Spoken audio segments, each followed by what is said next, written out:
in the past with political terrorism, and unfortunately we're seeing a resurgence of that again today. And so that is why we are gathered here to talk about this dangerous trend. Obviously, we know the good news is it can be defeated because it has been defeated, and we can defeat it again. But that's going to require some clear leadership, and it is my great privilege to underscore the host of today's conference and to introduce him. He's from one of the most dynamic cities in our country, Miami, Florida, where international relations just flows in the air because of so many different cultures are present there. He's someone who served in the United States Senate with great distinction for 14 years, and he now is the chief steward of policy for our great president, Donald J. Trump. So it's my great honor this morning to introduce our Secretary of State, Marco Rubio.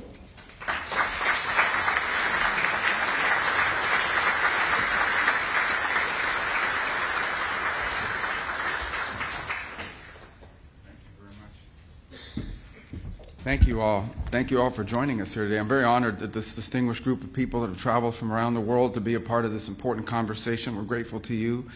I also want to thank members of the President's team and cabinet that are here today. Our FBI Director, Kash Patel, who's here with us. Thank you. Our Secretary of Education, Linda McMahon, has joined us as well. You'll hear shortly from Stephen Miller, the President's Deputy Chief of Staff and one of his top advisors on Homeland Security issues as well. And of course, our Secretary of Treasury, Scott Bessent, is here. But again, I want to thank all of you that are here today. I want to thank the whole team here at the State Department as well for putting this together. It truly is an unprecedented event on an unprecedented issue, moment, I should say, in our history. So let me start by saying that the most essential duty of the state, the first responsibility, frankly, of any government of any kind, is the protection of its people. It's the protection of its country. This is a sacred obligation that should transcend all political and all ideological divisions. It is why, for example, we have militaries. It's why we have intelligence agencies. It's why counterterrorism bureaus exist, why police forces exist. Keeping our people safe is the reason why every country represented here has all of these things.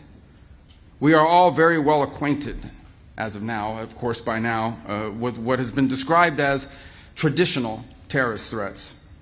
For 25 years, the term counterterrorism, at least in the West, has meant first and foremost the fight against radical Islamist extremism.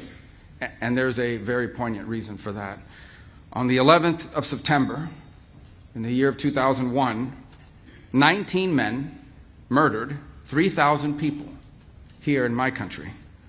Then that same enemy struck Europe, murdering nearly 200 commuters aboard trains in Madrid in 2004, and 52 more aboard London buses and the underground in the following year. The entire architecture of Western counterterrorism was rebuilt from the studs around the singular traumatic event. That made sense at the time. Our job was to keep our people safe, and the realm of terrorism, the specter of global jihad, was the premier threat to their safety. And so we went to work, and we assembled a global coalition, working with many of the friends that are represented here in this room today, and we destroyed the ISIS caliphate, we killed al-Baghdadi, and al-Zawahiri and bin Laden, and we built intelligence and law enforcement systems capable of anticipating and stopping attacks before the public even hears about them. Every country represented here today has disrupted a terrorist threat at some point emanating from this source. Jihadist attacks and plots in the United States are down by 2/3 since ISIS's peak. The number of people killed by jihadist terrorism in Europe dropped by roughly 97% from the year 2015 to the year 2024. In other words, to a very great extent, our counterterrorism strategy has worked. The threat has not disappeared, of course. It will continue to exist, particularly so long as we tolerate immigration systems that imports these threats directly into our respective homelands. But this threat has been severely diminished. The world looks very different today because of it. For far too long, however, our counterterrorism doctrine has had a blind spot when it comes to extremist violence from the political left. Even today, the very idea that far-left terrorism could be a serious threat is treated as a right-wing fever dream, or worse, as a dangerous fascist conspiracy. It's treated this way by many in the press, by many in academia and our universities, and by many of our legacy institutions. You will no doubt see the dogma rear its head in the coverage of this very conference. In spite of the clear and the undeniable reality, in spite of the objective numbers and statistics, in spite of the fact that in this room today, there are representatives from across the political spectrum, we will hear this kind of organized violence and terror will be dismissed. It will be dismissed as a partisan fiction. A whole industry grew up in our countries around the study of extremism. We have think tanks and fellowships and journals and consultancies with the unspoken understanding among them that the only kind of political violence that was a true threat to our system, that only one kind of political violence was a true threat to the system. A bomb planted by a neo-Nazi group was a nefarious and murderous act of evil. It is. But a bomb planted by a Marxist revolutionary, well, that's just merely a tragic excess of idealism. Perhaps its means were misplaced or overzealous, but its ends were virtuous and just. That's the implication of how they treat it. For years, this extraordinary ideological prejudice was embedded in the way we talked about political violence and extremism.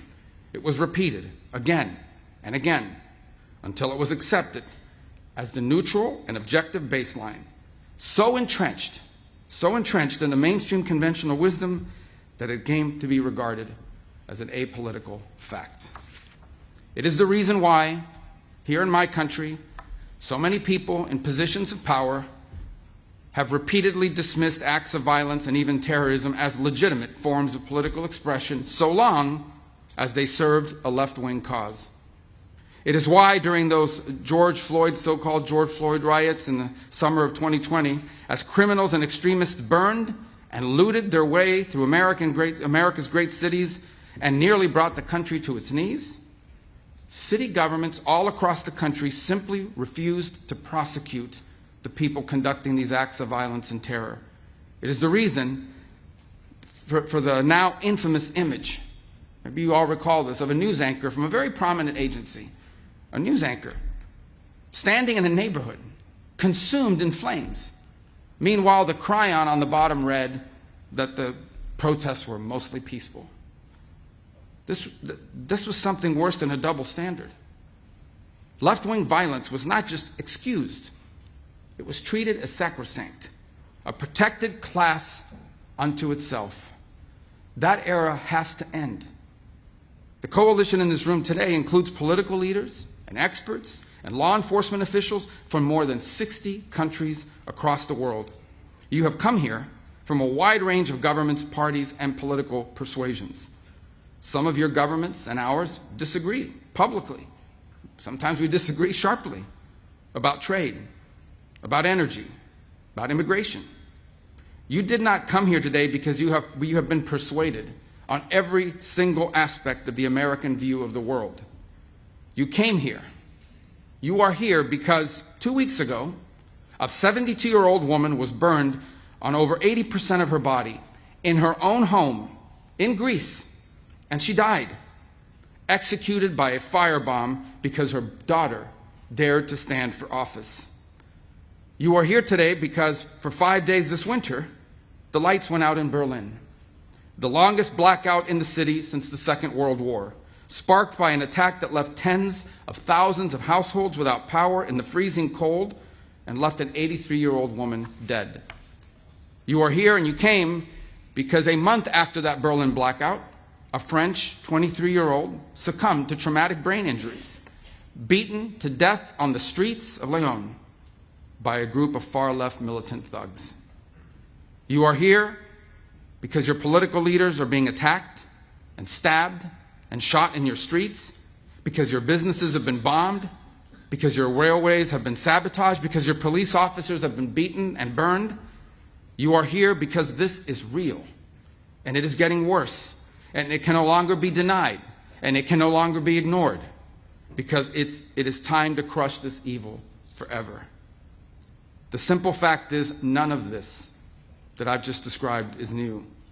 Far-left political terrorism is not a recent-day modern novelty. It is not a fiction manufactured by conservative politicians. For most of the modern era, it was in fact the dominant form of political violence. Every one of our friends here from the nations of the Western Hemisphere remember the decades of kidnappings and bombings and assassinations and executions, the violent terror of the Tupamaros, of the Monteseros, of the FARC, of the ELN. You remember the inhuman savagery of Peru's Shining Path, the Maoist fanatics who massacred the peasant villages of Peru, hacking pregnant women and newborn infants to death with axes and machetes. You remember the tens of thousands of Marxist guerrillas trained to kill in Castro's terrorist camps. All of you here from Europe remember.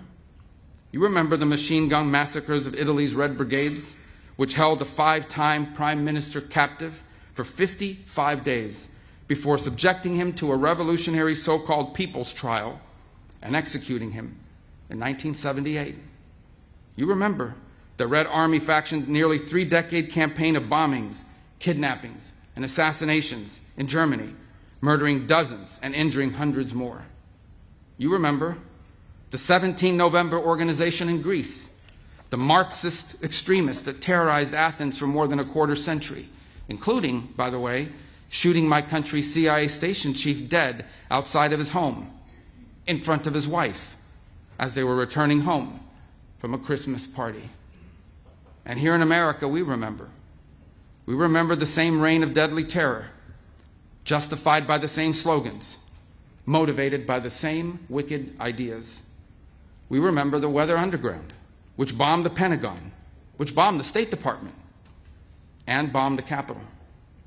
We remember the Black Liberation Army, which staged armed robberies and executed police officers at point-blank range. We remember the Symbionese Liberation Army, which shot a public school superintendent to death with cyanide-packed hollow point bullets. In one 18-month period, between 1971 and 1972, the FBI counted some 2,500 bombings on American soil, a rate of nearly 5 a day. The overwhelming share of that violence came from left-wing extremists. Between 1970 and 1980, 93% of terrorist attacks in the West came from the far extremist left. These are numbers that would shock most Americans today because we've been taught to believe that this kind of political violence, it simply doesn't exist or it's being exaggerated. But it does exist, and we're actually underestimating it. And our nations bear the scars to prove it. And today we face a new wave of this old evil. Here in the United States, the share of left-wing terrorist attacks and plots has risen to levels not seen in decades. In Germany, far-left violence has jumped by more than 40% in just the last year alone. In Greece, more than 80% of radical violence is now driven by far-left and anarchist actors. These are not abstract statistics. Americans have seen what those numbers mean. An all-out assault on our immigration officers, sniper attacks, explosives, armed ambushes, a transgender shooter opening fire on Catholic elementary school students as they pray, his gun marked with slogans like, "Where is your God now?" A healthcare executive executed in cold blood in the streets. Multiple assassination attempts on a sitting president, and the murder of the greatest conservative activist of a generation, a man who happened to also be a husband and the father of 2 young children, shot and killed while speaking to a crowd of students. This is a distinctive and unique evil. It has always been driven by a hatred, above all else, a hatred for civilization itself. It is a revolt of the worst against the best, a revolt of the weak and the cowardly against the strong and the good. It is perpetrated by those who cannot build, who cannot create, who cannot achieve great things, and take their revenge upon the world for their own inadequacy by seeking to destroy those who can. This is what radical leftism is. It may wear various different slogans and ideologies across place and time. They can call themselves anti-capitalist or anti-imperialist or communist or anarchist or Marxist, but the fundamental character is always the same. It's always the same. It is a poisonous resentment cloaked in the language of equality and justice and liberation, an overwhelming need to tear down what greater men have built, to wreck what is beautiful and what is right on behalf of people who are only filled with ugliness and have nothing else to offer the world. Through violence and through terror, they once again seek to impose their ugliness on all of us. The old dogma was wrong. The old dogma was wrong. None of this is driven by idealism. It is not utopian. In fact, it is the opposite. One of the criticisms you sometimes hear of communism, for example, is that it sounds good in theory, but it never works in practice. That's actually not true. Communism does not sound good in theory. The world it envisions for all of us is small, flat, gray, leveled of all exception, drained of all that is good and noble in the human soul. The world it envisions is a world without courage, a world without creativity or ambition, a world without heroes or glory or great causes to strive towards, a world without miracles, without myths, without men who rise above the rest to do incredible and extraordinary things. And the world communism envisions is a world without God. For these architects of revolutionary violence, the towering achievement of our civilization, for them, it's an unbearable humiliation, a reminder of what they cannot do, and a reminder of what they cannot be. So they choose instead to destroy. They attack pipelines, they attack railroads, they attack power grids and laboratories, the physical embodied symbols of power and invention and achievement. This is the nature of the terrorism we face today. They despise the West because the West is great. This is an international conference because we are facing a transnational threat. These are not distinct and isolated cells. They are interconnected networks. They do not recognize our borders. They do not believe, in fact, in the nation state itself. They coordinate, they communicate, they travel, they train, and they act together, sharing the same infrastructure, sharing the same enemies, sharing the same mission. Antifa militants and their comrades travel from across Europe and to the Americas to participate in each other's attacks, to funnel propaganda and training materials and target information through shared encrypted channels, moving through underground networks of safe houses and finance, and sustain their operations through transnational funds. And they work alongside hostile foreign states that share their mission, like Iranian proxy networks, who are increasingly intimately tied to leftist militant groups around the world. The Cuban regime's sprawling intelligence and ideological network helped to build the far left in our country and in our hemisphere, and it remains inextricably linked to the far left groups and movements across and beyond the West. Today's far left terrorists can raise money in one country. They can host their communications in a second country. They can receive training in a third country. They can recruit militants in a fourth country, and then together strike a target in a fifth country. And so we have no choice but to confront this menace together. We will either cooperate across our borders, or the terrorists will continue to exploit the gaps between them. Under President Trump, for the first time, the United States is building the infrastructure, the partnership, and the strategy to defeat the scourge of far-left terror. The President signed National Security Presidential Memorandum No. 7, outlining a comprehensive strategy to investigate and disrupt Antifa terror networks and their allies. Last November, the State Department designated 4 violent far-left extremist groups as foreign terrorist organizations, and there will be more designations soon. In December, we announced Rewards for Justice, offering up to $10 million for information disrupting the financing behind these groups. In May, we convened the first counterterrorism law enforcement workshop joining American law enforcement officials and their counterparts in our partner nations together to map and develop strategies for dismantling these networks. The next workshop will be co-hosted with our partners in Germany. The coalition we're building together is already bearing fruit, and we are here today to build on that work. We can and we must identify and map this threat and rebuild our counterterrorism architecture to defeat it, just as we have done together before. Now we must do it together again. Through intelligence and information sharing, through coordinated law enforcement strategy, through financial targeting and disruption, we will dismantle these networks brick by brick. It is time for the people of the civilized world to defend ourselves, to stand united against this encroaching darkness and fight for what is ours. It is easy to destroy great things. It is far more difficult to make them. The enemies of civilization are only capable of the former. They are only capable of destroying great things. All they know is destruction. But we have built great things together. We have done it time and again. We know what we must do, and now we must do it. Thank you for coming today.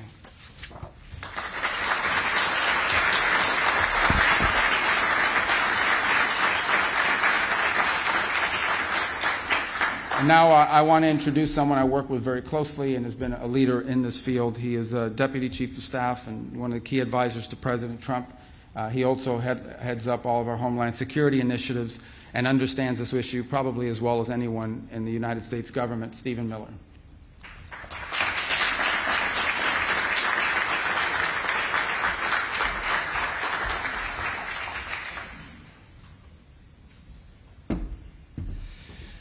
Good morning, distinguished leaders and guests.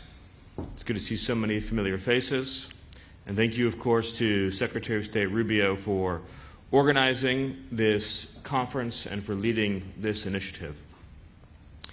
Here in the United States, we have taken the necessary and essential action of formally recognizing left-wing violence as a form of political terrorism that is a direct threat to our national security and the survival of our Republican form of government. President Trump issued a directive in our parlance. It's called a National Security Presidential Memorandum, or NSPM, NSPM 7 to be exact, that directs for the first time in American history all of our law enforcement and intelligence agencies to work together to disrupt, identify, defund, debank, arrest, and prosecute these political terrorists that are operating in our country. It's very important to understand that left-wing political terrorism seeks as its ultimate end the overthrow of our system and form of government. And we've seen this has taken place many times in many places throughout the years, and Secretary Rubio has provided you many examples. Left-wing terrorism always ends in bloodshed, misery, and suffering. It only can travel in one direction. There's no point at which the left-wing terrorist is satisfied with his gains and ceases progressing. Inevitably, left to run its course, it always becomes a gulag. It always becomes the mass imprisonment of political enemies, the stripping of their rights and freedoms, inflicting immense pain, humiliation, suffering, in order to establish complete and total control. Control through psychological and physical and actual terror. And we have to understand that that is the scope and the extent of the threat that we face. And as Secretary Rubio also pointed out, this is an international network. Antifa, as an example, operates in dozens of countries all throughout the world. They share common networks of funding, and organization, and information sharing. And so all of our intelligence agencies and law enforcement entities should be collaborating and coordinating and working together in order to root out these organizations. One of the hallmarks of left-wing violence and terrorism is its completely pretextual and disingenuous appeal to civil liberties in an effort to shield its own violence. This is the tactic that the left always uses to try to protect itself from facing criminal punishment. It is essential that we are wise enough and strong enough to understand that these appeals must fall on deaf ears. When the leftist, who does not believe in freedom, who does not believe in civil rights, who does not believe in any ordered notion of justice, protests that we are violating his rights, understand that he is lying to try to persuade people who are not closely following the political scene that some injustice has been perpetrated against him. We must stay the course and be completely unflinching in the pursuit of justice against these enemies of civilization. If the left is allowed to use the real or actual threat of violence to destabilize our institutions, then those institutions cannot and will not succeed. So here in the United States, for example, we saw in the recent past clear threats of violence against our Supreme Court to try to shape how they rule on upcoming decisions.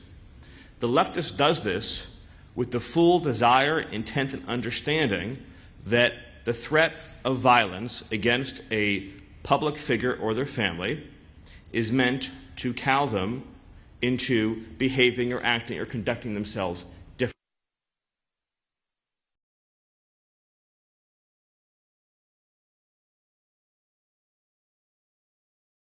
We had the combination of a violent left-wing organization threatening our nation's highest court and the federal government and the Department of Justice turning a blind eye to it. Those are the conditions in which this kind of violence can fester as a cancer and ultimately destroy a society. Nothing that we do works if the threat of violence and terror goes on unchecked. Our political systems don't work, our judicial systems don't work, our legal systems don't work, our jury trials don't work. And at the same time, we have to understand there's a real threat that those who are not themselves terrorists, but who support left-wing violence, will create the conditions that allow that violence to go on without any meaningful inhibition. So, to be specific, we've seen in some of our nation's cities in America, like Washington, D.C. and New York City, something, again, it's an American term, but it's known as jury nullification. This is when a person is obviously guilty of a crime, but the juror, because they're ideologically sympathetic to the perpetrator, will not sentence them to the crime which they've obviously committed. We've seen in the United States, again and again, individuals who are part of left-wing organizations who've committed assaults against ICE officers or federal law enforcement who've been brought to court where clear evidence has been presented against them that the jury has refused to convict for purely political reasons. When you've reached that point, it demonstrates how deeply the cancer has begun to infest your society, where people have created an internal rationalization structure to justify unsanctioned violence against the state and state actors to achieve a political end. We have to use every lawful and legitimate tool that we have to demonstrate that justice will be served and delivered, and to prove that these kinds of tactics and techniques will ultimately fail. If the leftist learns and observes that their violence and criminal activity helps and ultimately succeeds in achieving their desired political end, they will be endlessly emboldened. Here in the United States, we've seen a growing and deeply alarming increase in attempted assassinations against public figures. Most notably, of course, the multiple assassination attempts against President Trump, the successful assassination attempt against Charlie Kirk, many others. This is a fatal cancer to civilization. And the greatest risk that we have is that our institutions have grown too soft and too cowardly to be able to defend themselves against a mortal threat. If your civilization is your home, you must defend it with the same passion and force as if an enemy intruder is inside your own house where your family lives. That is the level of dedication and urgency that is required. And the greatest threat is that even though there are far more of us, there are far more people who believe in order and civilization and liberty and the rule of law, is that if we are softer than those who seek to end us, then the smaller but more radical minority will succeed. It is easy to dismiss what I'm saying and to say, surely it cannot be that bad, it cannot be that dire. But again, I point to the examples in our own country where, for example, our Immigration and Customs Enforcement, which has been duly statutory authorized to carry out routine enforcements of immigration law, has been subjected to an over 8,000% increase in violent assaults. These are not one-off episodes. This is repeat, systemic, organized, funded insurrection and armed resistance against the federal government. There was a sniper from a sniper's nest who, using an assault rifle, tried to shoot ICE officers in Dallas, Texas. These are the episodes that we're talking about, where we have had repeated, direct, violent attacks on federal law enforcement in order to veto the ballot box with violence. And the leftist justifies this violence to himself by saying that they alone are the arbiters of what is right or wrong. Not the law, not history, not civilization, not public opinion, and certainly not God. The leftist assumes for himself judge, jury, executioner. But let's not pretend for a moment that these radical leftists, these terrorists, are operating from a place of sincere political conviction. Sure, there are plenty of useful idiots that they use who may believe these discredited ideologies. The leftist is fundamentally motivated by envy, by hatred, by jealousy. The leftist looks at what is beautiful and what is good and what is natural and is filled with envy and hatred. The leftist looks at a perfect family with the perfect life and a perfect job and perfect kids that goes to church every Sunday and is filled with a feeling of inadequacy and jealousy, and they covet, and they turn those emotions ultimately into a desire to subjugate, to oppress, and to inflict pain and suffering. It's not a coincidence that when you look at these violent Antifa demonstrations, you see any photograph of those who were assembled. To be blunt, not one of the people that is demonstrating looks like a normal person. Not one looks normal. They're all deformed in some way in their appearance, in their dress, in their mannerism. Why is that? Why? If you look at two photographs and you see a normal American street, you see an Antifa protest. Why do the people that are violently demonstrating, why is there not one normal-looking person among them? Every one of them, through the course of their life and their decisions, has scarred their body and their appearance in many different ways to the point in which their outer appearance becomes a manifestation of their inner hatred. Trust your instincts. To all people and across all civilizations, you know what normal is. You know what beautiful is. You know what good is. You know that families are right.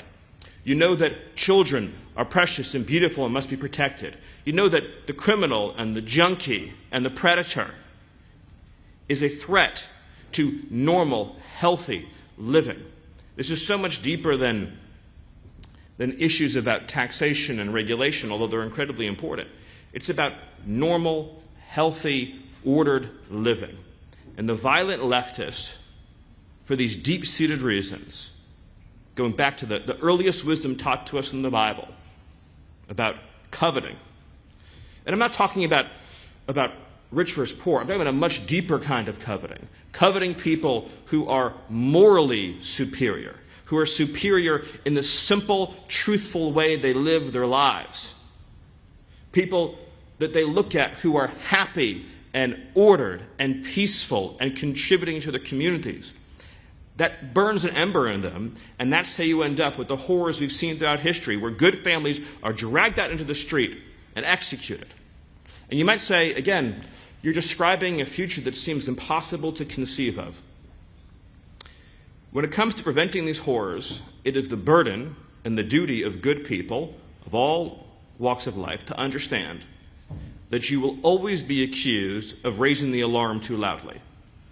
If you wait until the point where the worst outcome is so obvious that no one can deny it, you've already lost the battle. That's the fundamental point. If you say, I will not raise this alarm until the threat is so present and so clear and so obvious and so imminent that none can deny it, it's already too late. It's already too late. I would rather prevent a threat from occurring and be accused for the rest of my life of having falsely raised the alarm, knowing in myself that I was right, than for fear of being judged having waited too long until the point of no return has been crossed. The good news is that we are far away from the point of no return. So all of us should organize together and work together for the good and the benefit of all the people in our societies, of all walks of life, of all persuasions, to deliver for them what they are justly entitled to, which is to live with safety, with fundamental human dignity, and with the ability to live in peace and harmony with their families and neighbors. Thank you all, and God bless.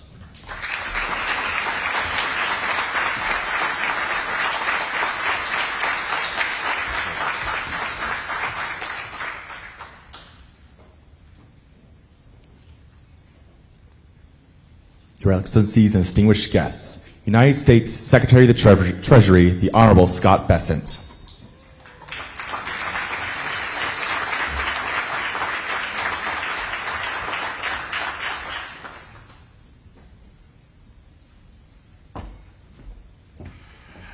Good morning. And before I proceed, I'm going to go off script for a minute, which is always dangerous, but I'm going to remind everyone in this room and all the media that I was the subject of an assassination attempt February 2024 by an addled left-wing activist 2 hours after being sworn into my job. So any of you who want to report that this is a fiction and does not exist, be there for the sentencing this August. So good morning. Thank you, Secretary Rubio, for convening this ministerial and for the invitation to be here. We are here together because the resurgence of political terrorism, transnational in design, and far left in doctrine is no longer the concern of any one nation. It demands a response that draws upon the distinct and combined strengths of every government represented here today. Every government. Ours begins where every campaign of terror does. Its financial lifeblood.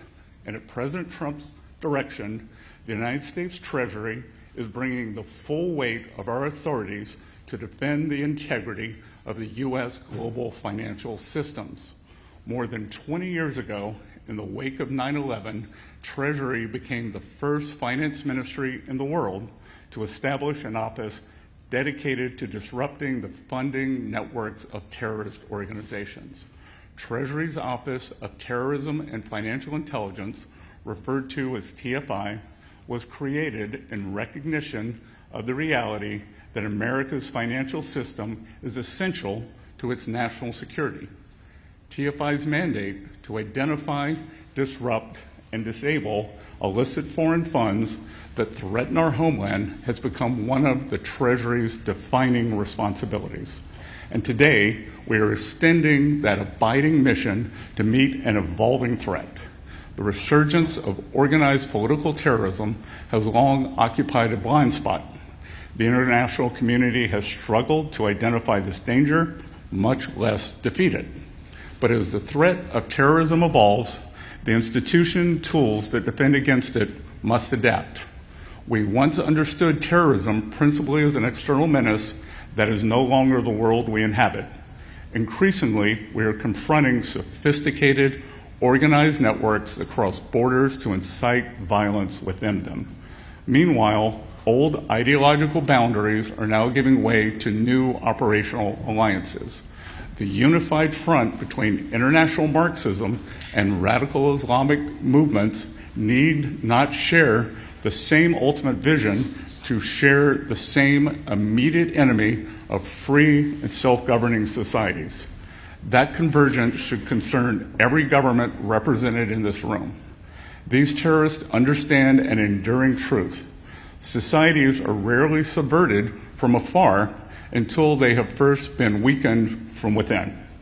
So as it tears at the social fabric that allows our societies to function, left-wing terrorism is the visible manifestation of a much broader and more insidious effort to undermine the philosophies that built Western civilization and sustain all we hold dear. Some of these activities are overt: bombings, assassinations, and organized violence in our streets. Others are quieter: campaigns to suppress speech, intimidate political opposition, and sabotage our national institutions. Of course, whatever form they take, none of these attacks sustain themselves. Violence requires money, channels through which funding can move, and institutions behind which it can hide. Increasingly, legitimate nonprofit and charitable structures are being exploited as a mechanism to conceal the movement of illicit funds to support political terrorism. For Treasury, the application of our authorities to combat these networks represents the natural evolution of our mission. Through our Office of Foreign Assets Control, the Financial Crimes Enforcement Network, and IRSCI, we have spent decades developing the world's most sophisticated financial counterterrorism capabilities. And now we are mobilizing some of the same tools that we have deployed against terrorists abroad to confront this emerging threat here at home. Like every form of illicit finance, these networks rely on the global financial system. It is our mandate to deny terrorist groups access to those channels. Now, we think of nonprofits and charities as good, altruistic organizations, and most of them are. We think they represent the very best of civil society. Many of them do. But the very qualities that make these institutions worthy of the public's trust can also make them appealing to those who endeavor to exploit them. At President Trump's direction, Treasury is expanding its efforts to identify organizations that abuse charitable and nonprofit structures as vehicles for illicit finance. We are examining where tax-exempt status has been exploited, where charitable entities have become financial conduits for foreign influence activity, and how those entrusted with stewardship of these organizations have instead enabled violence. Where the evidence leads, we will not hesitate to follow. And of course, we will hold these organizations, officers, directors accountable. And just as financial institutions must know their clients, they must know their grantees. That work is well underway. In the fall, the United States designated 4 far-left Antifa extremist groups abroad as foreign terrorist organizations, denying them access to the U.S. financial system and depriving them of resources they need to carry out attacks. Meanwhile, in this administration alone, OFAC has also sanctioned 17 sham charities and nonprofit organizations for funding Hamas's terrorist activities and operations. As Treasury continues to map and disrupt the flow of funding that enables these entities to operate, no terror organization should delude itself into the belief that its financing lies beyond our reach. No facilitator should assume that anonymity confers impunity, and no jurisdiction should expect to enable or harbor these activities without consequence. To be clear, in the fight against domestic terrorism, we must respect the constitutional rights, freedom of speech, association, and assembly of all Americans. As such, it is important to emphasize that Treasury will act based on suspected unlawful conduct by these terror organizations, not because of their beliefs or ideologies. At Treasury, this work is mission critical.